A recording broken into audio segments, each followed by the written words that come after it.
ఓం నమో నారాయణాయ నమశివాయ. మహాభారతంలో ఆదిపర్వం అండి.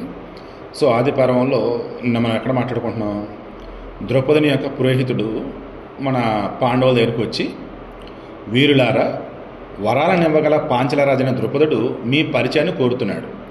లక్ష్యాన్ని అవలేలగా ఛేదించగల వీర పురుషుని చూచి హద్దులేని ఆనందాన్ని పొందాడు. మీరు మీ జాతిని, కులాన్ని తెలపండి. శత్రురాజుల శిరస్సులందు కాలు మోపండి. నా హృదయాన్ని అనుచరులతో కూడిన ద్రుపద మహారాజు హృదయాన్ని ఆనంద సంభరితం చేయండి అంటున్నాడు. పాండు మహారాజు ద్రుపదునికి ఇష్టసకుడు, ప్రాణసముడు. పాండు మహారాజునకు ప్రియమైన కోడలుగా తన పుత్రికను సమకూర్చాలని ఆ ద్రుపదుని చిరకాల వాంఛ.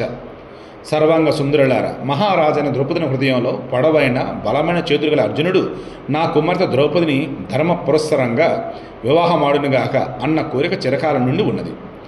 నా కోరిక తీరితే నా పూర్వ శుభకర్మల ఫలితాన్ని నేను పొందినట్లే అని ద్రౌపదిని భావన. ఇది తనకు కీర్తిని, పుణ్యాన్ని, మేలును కలగజేస్తోంది.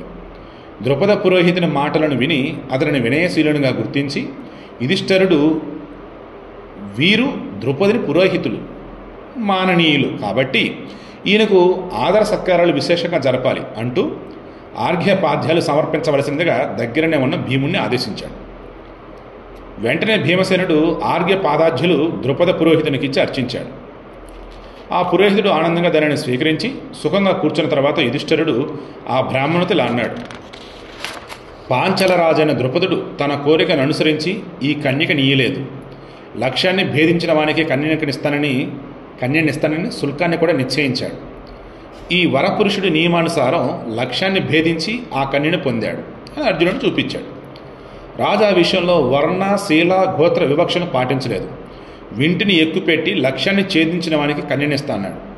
ఆ విధంగా రాజుల సమక్షంలో ఈ మహనీయుడు ద్రౌపదిని గెలుచుకున్నాడు. ఈ స్థితిలో మీ రాజు బాధపడవలసినదో కష్టపడవలసినదో ఏదీ లేదు కదా. ద్రౌపది మనసులో ఉన్న కోరిక కూడా ఇప్పుడు సిద్ధిస్తుంది. ఈ రాజకన్యకును పొంది అన్ని విధాలుగా మేము యోగ్యులము, ఉత్తములు కాగలటం వాస్తవం. బలహీనుడు ఆ ధనుస్సుకు వింటి నారిని కూడా తొడగలేడు. అస్త్ర విద్యాబలం పూర్తిగా లేనివాడు, హీన వంశంలో పుట్టినవాడు ఆ విధంగా లక్ష్యాన్ని పడగొట్టగలడం అసాధ్యం. దట్ మీన్స్ ఆ లక్ష్యంలో మత్స్యం అంటే మా చేప దాన్ని. సో కావున పాంచలరాజునకు తన కుమార్తె విషయంలో చింతించడం యుక్తం కాదు. అలా జరగకుంటే ఈ లోకంలో మరే నరుడు ఆ లక్ష్యాన్ని ఛేదించలేడు. యుధిష్ఠిరుల ద్రుపద పురోహితునితో మాట్లాడుతూ ఉండగానే పాంచలరాజైన ద్రుపదిని వేరొక దూత అక్కడికి వచ్చాడు. ద్రుపద మహారాజు మీ కొరకు విందును సిద్ధం చేసినాడని చెప్పేసి విన్నవించాడు. అప్పుడు ఆ దూత చెప్తున్నాడు మరల, ద్రుపద మహారాజు వివాహ నిమిత్తంగా జ్ఞాతులకు విందు చేయడానికి భోజనం సిద్ధం చేశాడు. మీరు కూడా పనులు ముగించుకొని దయచేయండి. ద్రౌపదిని కూడా శాస్త్రోక్తంగా అక్కడే పొందవచ్చు, ఆలస్యం చేయవద్దు అన్నారు. ఈ రథాలు బంగారు కమలాల చిత్రాలు గలవి. శ్రేష్ఠ అశ్వాలు పూంచబడి రాజశ్రేష్ఠులకు అర్హాలై ఉన్నాయి. వీరందరూ కలిసి వీటిని అధిరోహించి ఆ ద్రుపదిని రాజమందిరంలోకి ప్రవేశించండి అన్నాడు. ఆ కురుశ్రేష్ఠుడు ద్రుపద పురోహితుని బయలుదేరదీసి విశాలమైన రథాలపైన అధిష్ఠించి రాజభవనానికి బయలుదేరారు. అప్పుడు కుంతి, ద్రౌపది ఒకే రథంలో కూర్చున్నారు. ద్రుపదుడు ధర్మరాజు పురోహితునితో పలికినటువంటి మాటలను పురోహితుని ద్వారా విని కురుశ్రేష్ఠులను వారి స్వభావం ద్వారా గ్రహించాలని అనేక విధాలైన వస్తు సామాగ్రిని తెప్పించాడు. వివిధ ఫలాలు సుందరంగా కూర్చిన మాలలు, కవచాలు, డాలులు, ఆసనాలు, గోవులు, త్రాళ్ళు, వ్యవసాయానికి ఉపయోగించే గింజలు, వివిధ కర్మల నిమిత్తమైనటువంటి వస్తువులు సమకూర్చారు. క్రీడల కొరకు ఉపయోగించే క్రీడా సామాగ్రిని పూర్తిగా తెప్పించి అక్కడ సిద్ధపరిచాడు. రెండవ వైపున కవచాలు, మెరిసిపోయే డాళ్ళు, కత్తులు, పెద్ద పెద్ద విచిత్ర రథాలు, గుర్రాలు, శ్రేష్టమైన విచిత్రాలైనటువంటి బాణాలు, సువర్ణ భూషితాలైనటువంటి శక్త్యాయుధాలు, రుష్టులు, ప్రాసాలు, పేల్చే సామాగ్రులు, పరశ్వరథాలు, యుద్ధ సామాగ్రి, ఉత్తమాసనాలు, పాన్పులు, చాలా రకాల వస్త్రాలు అన్నీ ఏర్పాటు చేశాడు. కుంతీదేవి సాధ్వైనటువంటి ద్రౌపదిని తీసుకొని ద్రౌపదిని యొక్క అంతఃపురంలో ప్రవేశించింది.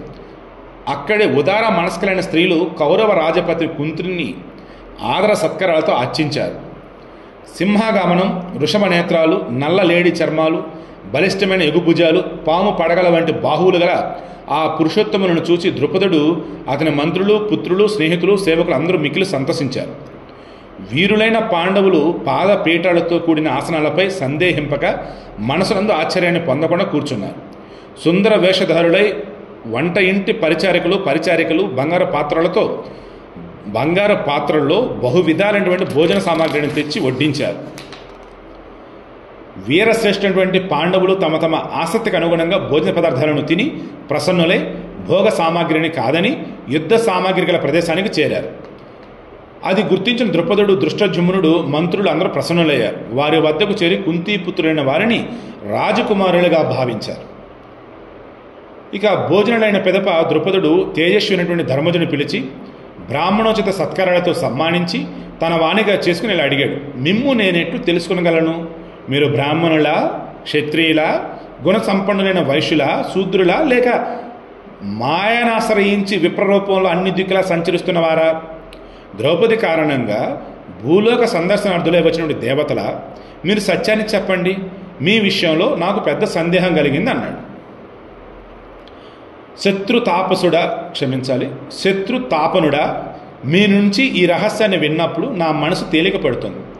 మాకు దీని వలన భాగ్యోదయం కావాలి. మీరు స్వేచ్ఛగా సత్యం చెప్పండి. రాజులకు ఇష్టాపూర్తాల కంటే సత్యమే మహిమ గలదు. కాబట్టి సత్యాన్నే పలుకు, అసత్యం పలుకవద్దు. దేవ సమాన తేజస్వి, శత్రునాశక, నీ మాటలను విని నిశ్చయంగా విధిపూర్వకంగా వివాహం చేయడానికి సిద్ధపడతాను. యుధిష్ఠిరుడు అన్నాడు: నీవు కలవరపడవద్దు, ప్రసన్నుడు కమ్ము. నీ మనసులో కోరిక నేడు తీరినదనుకో, ఇది సత్యం. ద్రుపద మహారాజా, మేము క్షత్రియులం, పాండుపుత్రులం. నన్ను జ్యేష్ఠుడైన ధర్మజునిగా తెలుసుకో. వీరు భీమసేనార్జునుడు. రాజా, వీరే నీ కుమార్తెలు రాజ్యసభలో జయించారు. వారు నకుల సహదేవులు. ద్రౌపదికి దగ్గరగా ఉన్నది మా తల్లి కుంతి. నీ మానసిక చింత తొలగనుగాక. మేము క్షత్రియులం. తామర తీగ వలె నీ కుమార్తె ఒక సరస్సు నుండి మరో సరస్సునకు చేరినదనుకో. మహారాజా, జరిగినదంతా యథాతథంగా మీకు చెబుతున్నాను. మీరే మాకు పెద్దలు, ఆశ్రయింపదగిన వారు కూడా. యుధిష్ఠిరుని మాటలు విన్న ద్రుపదుని కన్నుల నుండి ఆనందాశ్రువులు ఆనంద బాష్పాలు వచ్చేశాయి. అతడు ఆనందంలో మునిగిన వెంటనే ధర్మజనుకు సమాధానమివ్వలేకపోయాడు. ద్రుపదుడు ప్రయత్నపూర్వకంగా సంతోషం నివరించుకొని యుధిష్ఠిరునికి అతని మాటలకు అనుగుణంగా బదులిచ్చాడు. తిరిగి ద్రుపదుడు, మీరెట్లు ఆ నగరం నుండి తప్పించుకున్నారని అడిగాడు. ధర్మజుడు అతనికి క్రమంగా సర్వ వృత్తాంతాన్ని వివరించాడు. వక్తలలో శ్రేష్ఠుడైన ద్రుపదుడు కుంతీపుత్రుని మాటలు పూర్తిగా విని ధృతరాష్ట్ర మహారాజును అప్పుడు మిక్కిలిగా నిందించాడు. అదే సమయంలో ద్రుపదుడు ధర్మజుని ఓరడించి రాజ్యాన్ని సాధించడంలో సహాయపడగలమని చెప్పేసి ప్రతిజ్ఞ చేశాడు. కుంతి, ద్రౌపది, భీమసేనార్జునుడు, నకుల సహదేవులు ద్రుపదుడు నిర్దేశించిన గొప్ప భవనంలో ప్రవేశించాడు. యజ్ఞసేనుడు అంటే ద్రుపదుడు వారిని సన్మానించాడు. ఈ విధంగా పాండవులపై విశ్వాసాన్ని ప్రకటించిన ద్రుపదుడు కుమారులతో కలిసి వచ్చి ధర్మరాజుతో ఇలా అన్నాడు: కురువంశ నందనుడు, మహాబాహువు అయినటువంటి అర్జునుడు నేడు పుణ్యదినమైనటువంటి నా కుమార్తెను శాస్త్రోక్త విధానంతో పరిణయమాడాలి. మా కులోచితమైనటువంటి ఈ ఉత్సవం ప్రారంభం కావాలి అన్నాడు. కానీ ఇక్కడే ఒక ట్విస్ట్ ఉంది. ఎందుకంటే ఆమె 5 భార్య, ద్రౌపది మాత్రం అర్జునుడికి భార్య అంటున్నాడు. వాట్ నెక్స్ట్ రేపు డిస్కస్ చేద్దాం.